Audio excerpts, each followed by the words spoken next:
মই ভাবোঁ যে এইটো গৃহ মন্ত্ৰণালয়ে ক্লেৰিফাই কৰিব লাগে। মই আগতেও কৈছোঁ যে এগৰাকী অতি গুৰুত্বপূৰ্ণ এগৰাকী সাংসদ, 3বাৰ সাংসদ হৈছে, এইবাৰ ডেপুটি লিডাৰ সংসদৰ। গতিকে তেনেকুৱা কি ব্যক্তিৰ লগত যেতিয়া বিষয়বোৰ উত্থাপন হয়, দেশৰ গৃহ মন্ত্ৰণালয়ে গোটেই কথা বতৰাবোৰ চোৱা চিতা কৰে, দেশৰ বহি পৰিক্ৰমা মন্ত্ৰণালয়ে গোটেই কথাবোৰ চোৱা চিতা কৰে।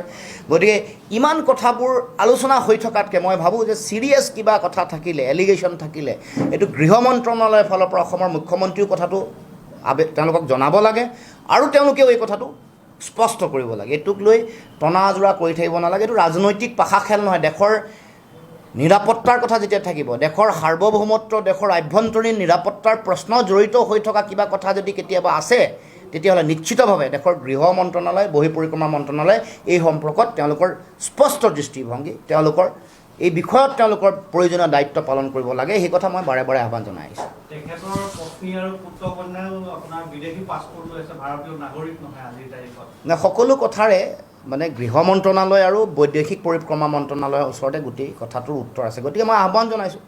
মই আগতেও কৈছোঁ, গৌৰৱ গগৈ ডাঙৰীয়া নিজেও চিঠি লিখিব লাগে প্ৰধানমন্ত্ৰীলৈ, প্ৰাইম মিনিষ্টাৰ অফিচলৈ, যে মোক এই ধৰণে এই কথাবোৰ এলিগেশ্যন আনি থকা হৈছে। গতিকে ছিৰিয়াছ এলিগেশ্যন। দেশৰ যেতিয়া নিৰাপত্তাজনিত কথা থাকিব, ISI লিংকৰ কথা যেতিয়া ক'ব, তেতিয়াহ'লে এইটো এটা ছিৰিয়াছ এলিগেশ্যন এটা।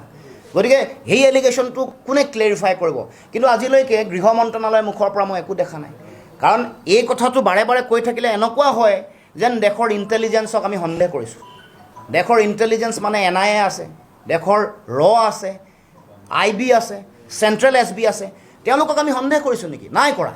যদি নাই কৰা, তেতিয়াহ'লে দেশৰ গুৰুত্বপূৰ্ণ এগৰাকী ডেপুটি লিডাৰ, অপজিশ্যনৰ ডেপুটি লিডাৰগৰাকী সম্পৰ্কীয় অহা এনেকুৱা যি অভিযোগ উত্থাপন কৰিছে, এইবোৰ দেশৰ প্ৰাইম মিনিষ্টাৰ অফিচ নহ'লে গৃহ মন্ত্ৰণালয়ৰ ফালৰ পৰা ৰাইজক স্পষ্ট কৰিব লাগে। আমিও ক'ব খোজোঁ যে এনেকুৱা কিবা কথা যদি এই যি অভিযোগ আহিছে, এই অভিযোগবোৰ অসমৰ জনগণকো সকলোৱে মুকলিকৈ ক্লেৰিফাই কৰিবৰ কাৰণে তেওঁলোকে ব্যৱস্থা গ্ৰহণ কৰিব।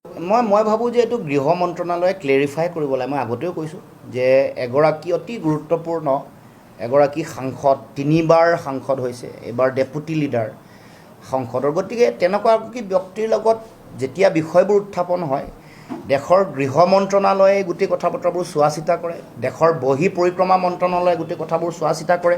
গতিকে ইমান কথাবোৰ আলোচনা হৈ থকাতকৈ মই ভাবোঁ যে ছিৰিয়াছ কিবা কথা থাকিলে, এলিগেশ্যন থাকিলে, এইটো গৃহ মন্ত্ৰণালয়ৰ ফালৰ পৰা অসমৰ মুখ্যমন্ত্ৰীও কথাটো তেওঁলোকক জনাব লাগে আৰু তেওঁলোকেও এই কথাটো স্পষ্ট কৰিব লাগে। এইটোক লৈ টনাজোৰা কৰি থাকিব নালাগে। এইটো ৰাজনৈতিক পাশা খেল নহয়। দেশৰ নিৰাপত্তাৰ কথা যেতিয়া থাকিব, দেশৰ সাৰ্বভৌমত্ব, দেশৰ আভ্যন্তৰীণ নিৰাপত্তাৰ প্ৰশ্ন জড়িত হৈ থকা কিবা কথা যদি কেতিয়াবা আছে, তেতিয়াহ'লে নিশ্চিতভাৱে দেশৰ গৃহ মন্ত্ৰণালয়, বহি পৰিক্ৰমা মন্ত্ৰণালয় এই সম্পৰ্কত তেওঁলোকৰ স্পষ্ট দৃষ্টিভংগী, তেওঁলোকৰ এই বিষয়ত তেওঁলোকৰ প্ৰয়োজনীয় দায়িত্ব পালন কৰিব লাগে। সেই কথা মই বাৰে বাৰে আহ্বান জনাই আহিছোঁ। তেখেতৰ পত্নী আৰু পুত্ৰ কন্যাও আপোনাৰ বিদেশী পাছপোৰ্ট লৈ আছে, ভাৰতীয় নাগৰিক নহয় আজিৰ তাৰিখত।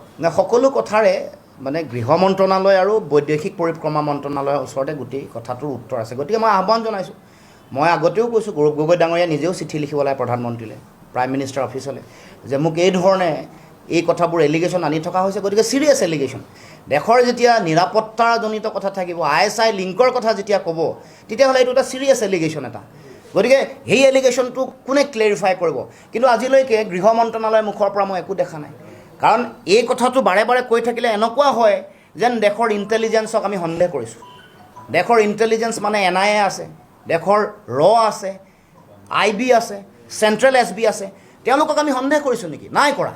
যদি নাই কৰা, তেতিয়াহ'লে দেশৰ গুৰুত্বপূৰ্ণ এগৰাকী ডেপুটি লিডাৰ, অপজিশ্যনৰ ডেপুটি লিডাৰগৰাকী সম্পৰ্কীয় অহা এনেকুৱা যি অভিযোগ উত্থাপন কৰিছে, এইবোৰ দেশৰ প্ৰাইম মিনিষ্টাৰ অফিচ নহ'লে গৃহ মন্ত্ৰণালয়ৰ ফালৰ পৰা ৰাইজক স্পষ্ট কৰিব লাগে। আমিও ক'ব খোজোঁ যে এনেকুৱা কিবা কথা যদি এই যি অভিযোগ আহিছে, এই অভিযোগবোৰ অসমৰ জনগণকো সকলোৱে মুকলিকৈ ক্লেৰিফাই কৰিবৰ কাৰণে তেওঁলোকে ব্যৱস্থা গ্ৰহণ কৰিব।